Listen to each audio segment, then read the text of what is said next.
এবারে প্রেমময়ী রাধারানী আজ যমুনায় গিয়ে শ্যামচাঁদকে দর্শন করে আজ গৃহে এসে মরম সখীদের কাছে বলছে, সখীরে আমি দেখে আইলাম তারে সইগ দেহিকে আইলাম তারে আমি দেখে আইলাম তারে সইগ দেখে আইলাম তারে প্রেমের একটি অঙ্গে এত রূপ নয় না ধরে অসমের একটি অঙ্গে এত রূপ নয় নয়ন না ধরে আমি দেখে আইলাম তারে সইগ দেখে আইলাম তারে ও আমি দেখে আইলাম তারে সইগ দেখে আইলাম তারে শ্যামে বাদিয়া সে বিনোদ সুরা নব কুঞ্জ দিয়া শ্যামে বাদিয়া সে বিনোদ সুরা নব নবগুঞ্জ দিয়া বাদিয়া সে বিনোদ সুরা নহব গুঞ্জ দিয়া ও হায়রে বাদিয়া সে বিনোদ সুরা নবগুঞ্জ দিয়া হরে সুরার উপর ময়ূর হরি বল। মানে খেলাইয়া ওয়ে গো চূড়ার উপর ময়ূর পাতা বামে বামে লাইয়া হরে সুরার উপর ময়ূর পাকা মানে খেলাইয়া ওয়ে গো চূড়ার উপর ময়ূর পাতা বামে বামে লাইয়া এইকে আইলাম তারে সইগ দেখে আইলাম তারে ওই আমি দেইকে আইলাম তারে সইগ দেইকে দেইকে আইলাম তারে প্রেমের কালিয়া বরণ কানি চন্দনেতে মাকা কালিয়া বরণ কানি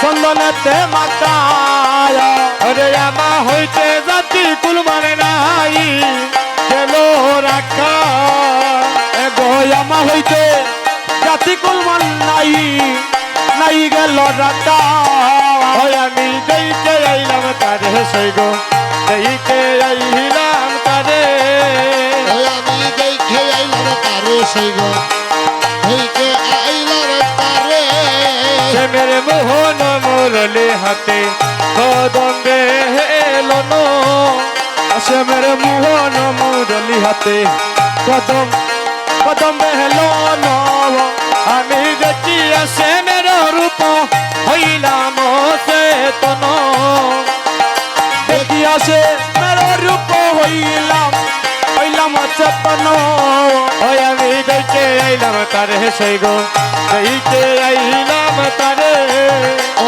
আমি দেখে আইলাম তারে সইগ দেখে আইলাম তারে ওই আমার গৃহ কর্ম করিতে মোর এলাইয়া যায় দেহ এগো গৃহ কর্ম করিতে কই হেলা যায় দেহ ওই রে জ্ঞান দাসে হরি বল, হরি বল। ওর জ্ঞান দাসে মাগের কাতারনের লেহ জ্ঞান দাসে তোমাকে বিষম সে মেরো গো জ্ঞান দাসে মাগবি সবসে ওয় লেহ বিষম সে মেরো ও সবসে ওয় লেহ বিষম সে মেরো জ্ঞান দাস হরি বল, হরি বল।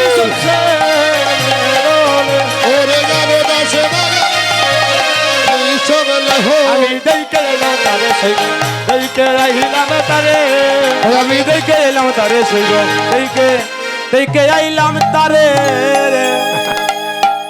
মায়েরা বসেন। এখন আমরা একটু অভিসারের নিগুর কথা একটু তত্ত্বগত আলোচনা করি। আমরা দেব মা অনেক মধুর মধুর দামাইল আছে, একটু পরে আপনাদেরকে সঙ্গে নিয়ে দেব।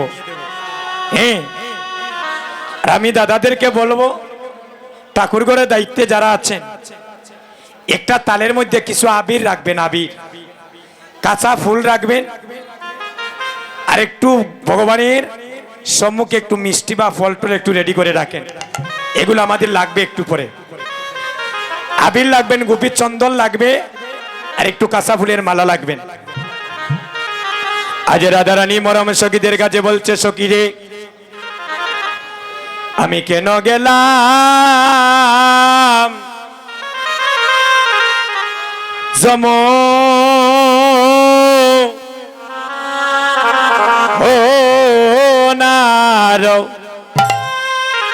যমুনার জলে,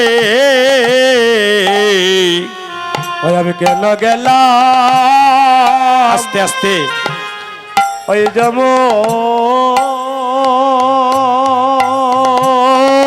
যমুনারি জলে, ও যমুনার জলে সখী রে আমি কেন গেলাম এ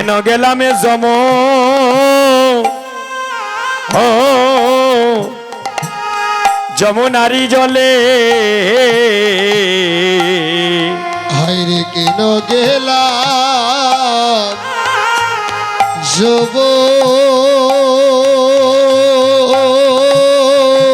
আরে হনারি জলে, পাশে তাই নন্দরদু আরে হরে দুলাল সদয় একটা পাথিয়ার পের পদ ও হরে নন্দর দু দুলাল চাঁদ পাথিয়ার পের পাদ আইরে বিয়াদ চলে ওই কদম্বের মূলে, হরে বেদ চলে আরে এই কদম বেরমলে সকিরে পাদে পাতিয়া সে যে বসে আছে, হসে পাথিয়া বসে আছে। আমি অবলার প্রাণ এই প্রাণে বদিবার লাগি, সে যে পাদে পাতিয়া বসে আছে। ওই আমি বলার প্রাণ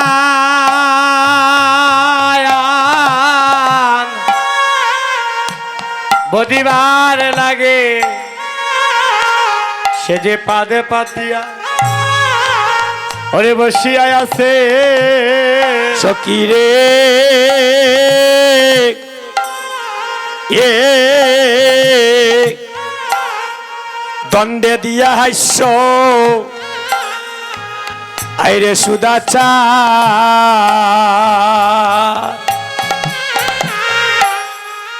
আইরে অঙ্গ জটা আটাকা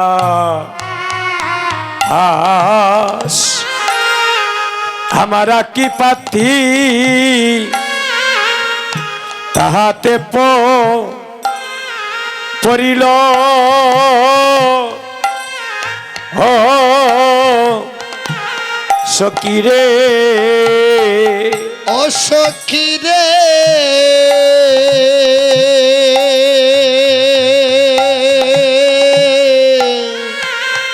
হে দণ্ডে দিয়া আইসো, দণ্ডে দিয়া হাইসো সদাচা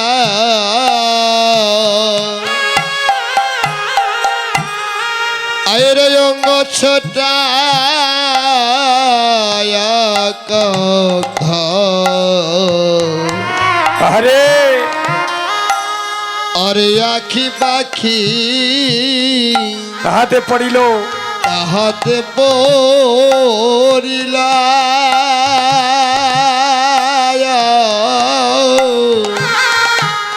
সখিরে হয় আমার মনোমৃগী আরে হেন কালে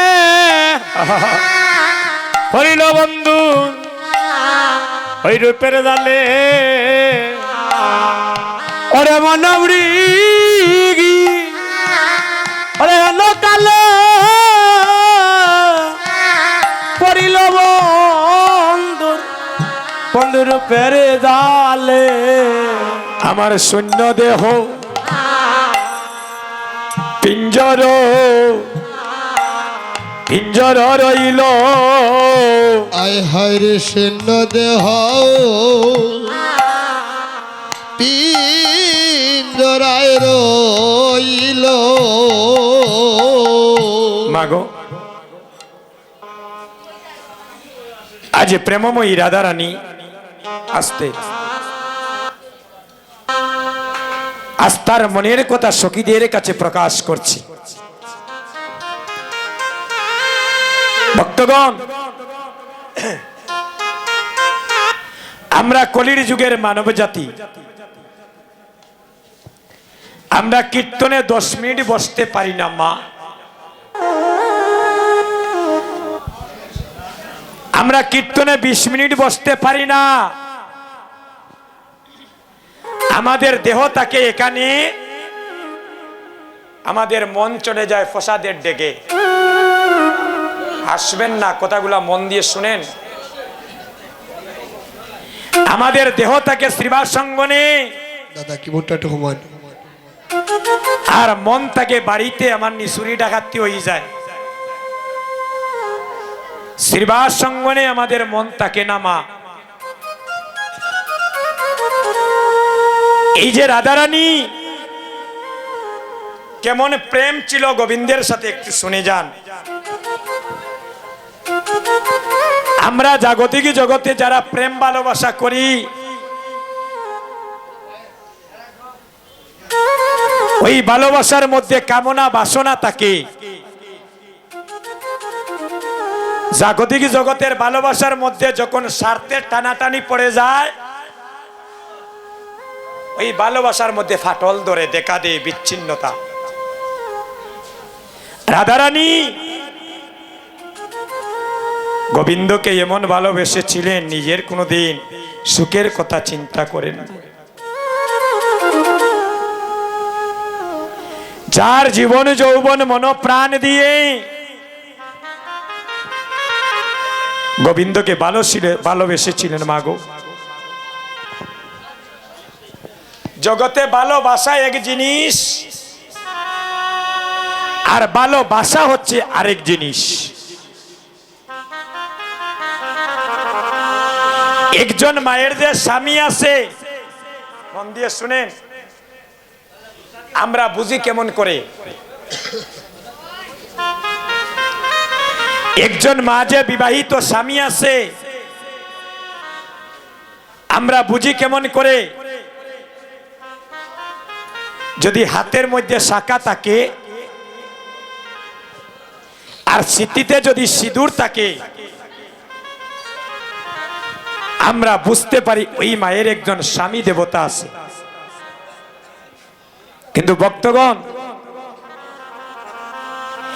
এখানে তো অনেক যুবক ভাই আছেন অবিবাহিত, অনেক বোনেরা আছেন অবিবাহিত। আমরা যে সনাতন ধর্মে, আমাদের পরিচয়টা কি মা?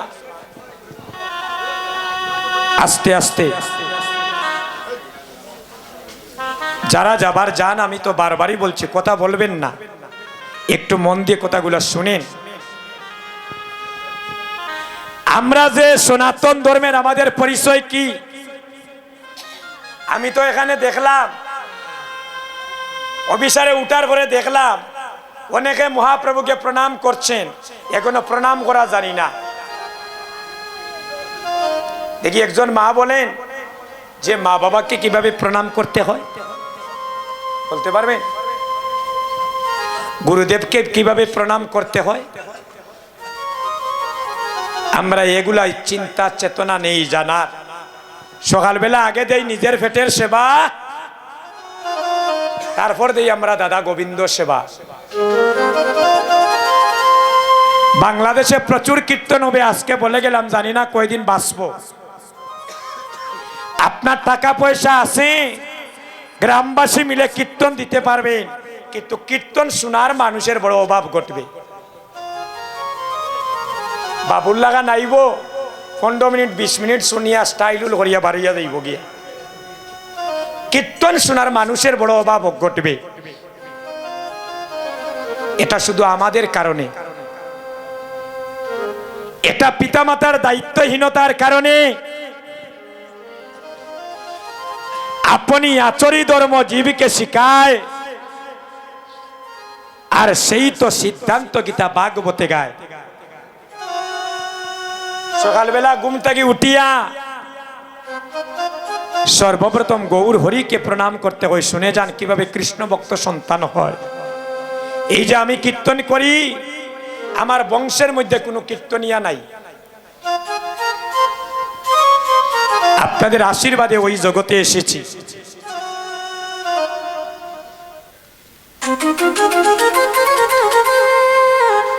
এই যে অনেক বাড়িতে গেলেন, অনেক একটু পরে বাড়িতে যাবেন, আগামীকাল সকালবেলা ঘুম থেকে উঠার পরে এই দুটি নয়নের নাম কি? একটা নয়নের নাম গঙ্গা, আর একটা নয়নের নাম হচ্ছে যমুনা।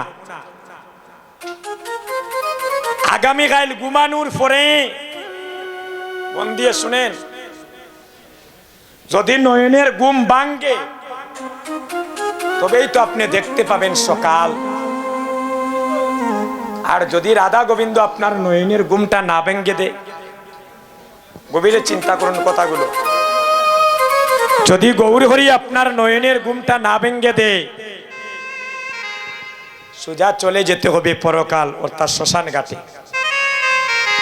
তাই ঘুম ভাঙলে সকাল, আর ঘুম না ভাঙলে সোজা পরকাল। আচ্ছা, যখন ঘুমের মধ্যে থাকই, রাধারানী 24 ঘন্টার মধ্যে মাত্র 2টা দণ্ড সদাক থাকতেন, আর প্রতিদণ্ড কৃষ্ণ চিন্তায় থাকতেন। বুঝরানি? 24টা দণ্ডের মধ্যে 2 দণ্ড মাত্র ঘুমাইতা। একবার আহার নেওয়ার সময় গোবিন্দ নাম একটু বিশ্রামে দিতেন। আর আমরা তো 24 ঘন্টার মধ্যে ভগবানের নাম নেওয়ার সময় নাই। আরো ভগবানের সাথে কন্টাক্ট করি, আমাকে এটা দাও সেটা দাও, চাওয়া পাওয়ার শেষ নাই। একটা দিন ঠাকুর ঘরে গিয়া কইলাম না যে হে গোবিন্দ, তুমিও বালা থাকিও, আর জগতের সবাইকে তুমি ভালো রাখিও। মাসে 2টা একাদশী রাখি না, মাসে 2টা একাদশী রাখি না, ইগুর যন্ত্রণায় আর ভালো লাগে না। ওই যে হাত দিয়া দেখাইলাম, ইগুর যন্ত্রণায় আর ভালো লাগে না, খালি কই আমারে খাবাও। কিন্তু ভগবান আমাদের মানব জাতিকে পরীক্ষা করাচ্ছেন, দেখি আমার ভক্ত মাসে 2টা দিন আমার নামে একাদশী ব্রত পালন করে। বৃন্দাবন গেলে দেখবেন মানুষ 1 মাস 2 মাস 3 মাস পর্যন্ত ব্রত পালন করে, কোনো সেবা করে না। রাধারানী এমন ভাবে ভগবানকে ভালোবেসেছিলেন, তার মান কুলমান বিটামাতি যে জীবনে যৌবনে গোবিন্দ চরণে অর্পণ করে দিয়েছিলেন। এখানে কেউ বৃন্দাবনে গিয়েছেন? কেউ গিয়েছেন? আপনারা কেউ বৃন্দাবনে গিয়েছেন? প্র্যাকটিক্যাল সত্য কথা বলছে, কোনো মিথ্যে নয়। আমি গিয়েছি অনেকবার, আপনাদের করুণায়। বৃন্দাবনে প্রচুর কীর্তন করেছি। ওই বৃন্দাবনে আজই অবধি কোনো তেঁতুল গাছে তেঁতুল পাকে না। দেখবেন বাংলাদেশে তেঁতুল পাকে গাছে, পাকেনি, পাকিয়ে মাটিতে পড়ে, কিন্তু বৃন্দাবনে তেঁতুল পাকে না। কেন? বৃন্দাবনের রাস্তার পাশে সারি সারি তেঁতুল বৃক্ষ আছে, কোটি কোটি তেঁতুল বৃক্ষ। ভগবান আসে রে গো দিদি, ভগবান যদি না থাকতা রাইত গিয়া দিন হইল না নি। শূন্য আকাশের উপরে কুটা নাই, কোনো কিচ্ছু নাই, এখন একটা দাঁড়িয়ে আছে। এটা ভগবানের ইশারা ছাড়া সম্ভব নয়। কে বলে রে নাই ভগবান, দেখ না খুঁজে অন্তরে। আমরা ভগবানকে খুঁজতে চাই না, তাই তো ভগবানের অস্তিত্ব পাই না। কিন্তু যারা ভগবানের নামের নেশায় ডুবেছে, তারা বিটা মাটি বাড়িঘর ছেড়ে হা গৌর বলে, প্রাণ গৌর বলে, নয়ন জলে বুক বাসাচ্ছে। যে লালা বাবু জমিদার ছিলেন, উনিও বৃন্দাবনে ভজন করে ভগবানকে লাভ করেছিলেন। যখন দেখলেন একটা দুপার মেয়ে যখন বলছে, লালা বাবু তোমার জীবনের যে আর বেলা নাই, হঠাৎ আয়নার সম্মুখে গিয়ে দেখেন খালা চুল সাদা হয়ে গেছে, যৌবন কাল থেকে দেহটা বৃদ্ধকালে চলে এসেছে। আয়রে আমি কি করলাম, আমি সারাটা জীবন জমিদারি করে কাটাইলাম, কিন্তু আমি তো একদিন গুরু দীক্ষায় দীক্ষিত হলাম না, আমি তো একদিন ভগবানকে ডাকলাম না। ওই চিন্তা চেতনা যেদিন ঢুকেছে, লালা বাবু জমিদারি ছেড়ে দিয়ে, সব কিছু ছেড়ে দিয়ে শূন্য হাতে হা গৌর প্রাণ গৌর বলে বৃন্দাবনে প্রবেশ করে সাধনা করে আমার রাধা গোবিন্দকে লাভ করেছিলেন। আমরা কলির জীব, আমরা কীর্তনে বসতে মন চায় না। আজই অবধি বৃন্দাবনে ওই তেঁতুল গাছে তেঁতুল পাকে না। কেন? একদিন প্রেমময়ী রাধারানী, মন দিয়ে শুনেন, প্রেমময়ী রাধারানী গোবিন্দের বংশীর ধ্বনি শুনিয়া কাঙ্কের কলসি সঙ্গে নিয়ে কুলহারা বধূর মতো হয়ে ওই যমুনার ঘাটে যাচ্ছেন গোবিন্দ দর্শন করার জন্য। যখন ওই গোবিন্দের বংশীর ধ্বনি শুনতেন, কুলহারা বধূর মতো তার অঙ্গের বসনের দিকে লক্ষ্য নাই, একটাই তার মন ছিল যে গোবিন্দ দর্শন করব যমুনার ঘাটে। রাধারানী যখন যাচ্ছেন, আর ওই বৃন্দাবনের তেঁতুল গাছে তেঁতুল পেকে আর ওই বৃন্দাবনের রাস্তায় পড়েছিল। আর রাধারানীর মন তো ওই যমুনার ঘাটে গোবিন্দ দর্শনে। আর পাকনা তেঁতুলের উপরে রাধারানীর চরণের পদাঘাত পড়িয়া রাধারানীর কাঙ্কের কলসি সেদিন ভেঙ্গে গিয়েছিল। সাথে সাথে গোবিন্দের বংশীর ধ্বনি বন্ধ হয়েছে। রাধারানী নিচ থেকে চেয়ে দেখেন, ওই যমুনার ঘাটে যাওয়ার পথে পাকনা তেঁতুলের উপরে রাধারানীর চরণের পদাঘাত পড়িয়া ওই কাঙ্কের কলসিটা ভেঙ্গে গিয়েছে। সেদিন রাধারানী তেঁতুল বৃক্ষকে অভিশাপ দিয়েছিলেন যে, তেঁতুল বৃক্ষ, আজ তোমার কারণে আমার শ্যামের বাসি বন্ধ হয়ে গেল, তোমার কারণে যমুনায় যেতে আমার বাধা হলো, তোমার কারণে আমার কাঙ্কের কলসি ভেঙ্গে গেল। আজ থেকে আমি অভিশাপ দিচ্ছি, ওই বৃন্দাবনে যেন কোনো তেঁতুল গাছে যেন তেঁতুল না পাকে। আজই অবধি মা ইউটিউবে সার্চ মেরে দেখতে পারবেন, ওই বৃন্দাবন অনেক বড় এরিয়া, ওই বৃন্দাবনের মাটিতে তেঁতুল গাছে তেঁতুল পাকে না। বৃন্দাবনে গাড়ি ঘোড়া চলে, কোনো বেল নাই, না গেলে আপনারা দেখবেন না, বুঝবেন না। ওই যে রিক্সা চলে, ঘোড়ার গাড়ি চলে, কোনো বেল নাই। একজন আরেকজনকে দেখলে বলে রাধে রাধে, রাধে রাধে, রাধে রাধে বললে রাস্তা ক্লিয়ার হয়ে যায়।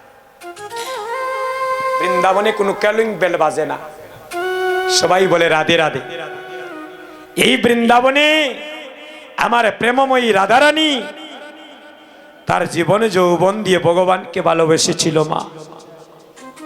ওই বৃন্দাবনে একটা জায়গার নাম আছে বংশীবট। এ যুবক বন্ধুগণ, যাদের টাচ মোবাইল হাতে আছে, এখন প্রমাণ দেখুন যে আমি সত্য বলছি না মিথ্যা বলছি। এক একটা গাছ দাঁড়িয়ে আছে নিকুঞ্জবনে। এখন দেখেন, দেখবেন একজন সখী দাঁড়িয়ে আছে নিকুঞ্জবনে, একটা বৃক্ষ দাঁড়িয়ে আছে। এখন সার্চ মেরে দেখেন নিকুঞ্জবন লিখিয়া, দেখবেন একটা সখী দাঁড়িয়ে। ছোটগুলা গাছ আপনার নয়নে লাগবে না। যারা চুরি করিয়া ওই নিকুঞ্জবনে ঢুকে তারা পাথর হয়ে যায় রে ভাই। এখনো অবধি রাত্রে 2টার সময় সিরিয়ালে দাঁড়িয়েছিলাম ওই লীলাটা দর্শন করার জন্য। 5টার সময় যখন গেট খোলা হয়, অষ্ট সখীরা প্রতিদিন ব্রজগোপীগণ রাধা গোবিন্দের নিকুঞ্জবনে নিত্য মিলন হয়। এখনো অবধি মিলন হয়। কাপড়গুলা গুছানো রাখা থাকে। যখন গেট খোলা হয় দেখা যায় কাপড়গুলা কে ফরিয়া এলোমেলো করে রেখে দিয়েছে। ফলমূল আস্তে আস্তে রাখা হয়, কে যেন কে রেখে দিয়েছে। এগুলা মিথ্যে নয়। যারা ওই মিলন দেখতে চুরি করিয়া ঢুকতে চায় গোপনে, তারা পাথর হয়ে যায়, পাথর। ওই নিকুঞ্জবনে এখনো ভগবানের সাক্ষাৎ রাধারানীর সাথে প্রতিদিন নিত্য যুগল মিলন হয়। এগুলা মিথ্যে নয়। এখনো বংশীবটের তলায় প্রতিদিন বিশ্ব ব্রহ্মাণ্ডের অনেক মানুষ গিয়ে দাদা গাছের সাথে তারা কান পেতে থাকে। এখন ইউটিউবে সার্চ মেরে দেখেন নিকুঞ্জবনের আর বংশীবট লিখিয়া। যদি আমার মিথ্যা হয়ে থাকে আপনারা এখন আমাকে বলবেন যে আমার কথা ঠিক নেই। নিজ নয়নে না দেখলে বিশ্বাস হবে না। যমুনায় স্নান করে শুদ্ধ বস্ত্র পরিধান করে ওই গাছের সাথে ভক্তরা কান পেতে থাকে রে ভাই। কেউ 1 দিন, কেউ 2 দিন, কেউ 1 সপ্তাহ, কেউ 15 দিন, কেউ 1 মাস ব্রত পালন করে, কেউ কিছু আহার করে না। ভাগ্যবান জীব এখনো সেই গোবিন্দের বংশীর ধ্বনি শনিবারে পায়। রাধারানী জন্ম থেকে অন্ধ ছিল। রাধারানী জন্ম থেকে অন্ধ ছিলেন। একটি প্রতিজ্ঞা করেছিলেন, আমার নয়ন আমি সেদিন খুলব যেদিন সর্বপ্রথম নয়ন খুলে আমার প্রাণ গোবিন্দকে আমি দর্শন করিব। তাই রাধারানী আমার মরম সখী ললিতার কাছে বলছে, সখীরে অল্প বয়সে মরসে জর জর, আমার না জানি কি হবে পরিণামে। রাধারানী আজ ললিতা, বিশোকা, তুঙ্গবিদ্যা, সুদেবী, সুচিত্রা, অনামিকা আর সব সখীদের কাছে বলছেন যে আমার পরিণামের কথা আমি জানি না। এখানের একজন ভক্ত বুকে হাত দিয়ে বলতে পারবেন যে আমরা আমাদের পরিণামের কথা জানি? একমাত্র কে জানে? একমাত্র জানে প্রাণ গোবিন্দ। এখন আমি কীর্তন করছি, আগামীকাল আমি দেবাশিস শ্মশান ঘাটে থাকতে পারি দাদা। কখন শরীর খারাপ করবে আর কখন শরীর পূর্ণ সুস্থ থাকবে একমাত্র অন্তর্যামী গোবিন্দ ছাড়া আর কেউ বলতে পারবে না। তাই রাধারানী বলছে, সখীরে আমি যদি নয়নে মুদে থাকি আমার অন্তরে গোবিন্দ দেখি, আর আমি নয়নে মুদিলে দেখি শ্যাম। চিন্তা করছেন? আমি যদি নয়ন মুদে থাকি দেখি আমার অন্তরে গোবিন্দ বসা, আর যদি নয়ন মেলে থাকি দেখি গোবিন্দ আমার সম্মুখে দাঁড়িয়ে আছে। রাধারানী তার মনের কথা সখীদের কাছে প্রকাশ করছে। সখীরে কহিনু তো তেরো আগে আমি দাগা পাইলাম শ্যাম দাগে, আমারে চারজি বনের নাহি দায়। হায় সখীরে, ও সখীরে, একটু সামনে আসেন মা, একটু সামনে আসেন। কহিনু তোদের আগে আরে দাদা একটু সামনে। ভাগা পাইলাম সে মোদাগে, ওই স্ট্যান্ডটা পিছনে নিল দাদা। সারাদিন বনের নাই দায়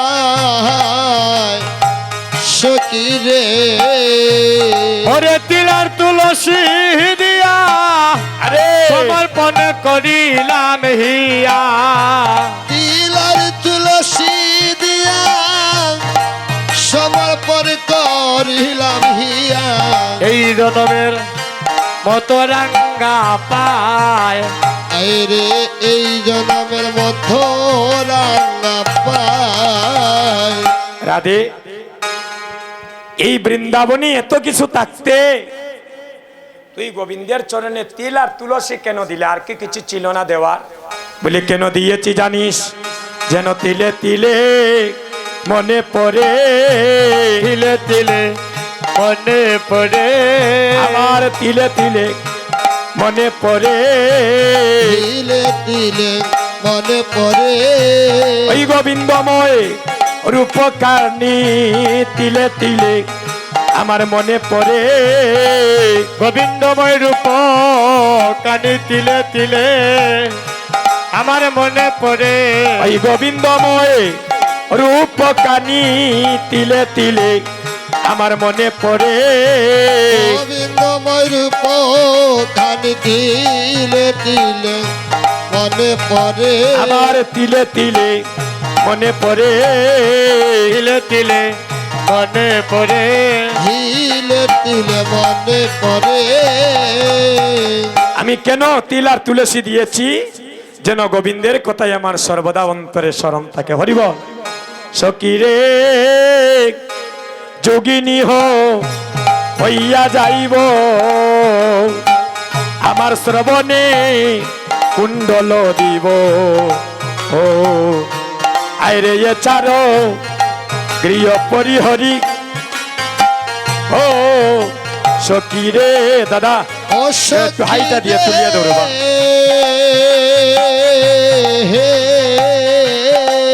আরে যোগিনী হইয়া যাব আমি শ্রবণে কুণ্ডল দেব আহা এছাড়াও গৃহ পরিহরি ও সখী রে হরে কৃষ্ণ নাম আমি নিব মুখে জনম যাইবে গো সুখে কৃষ্ণ নাম লব মুখে জনম যাইবে গো সুখে হরে যদু কয়ে এই বাঞ্ছা করি এই রে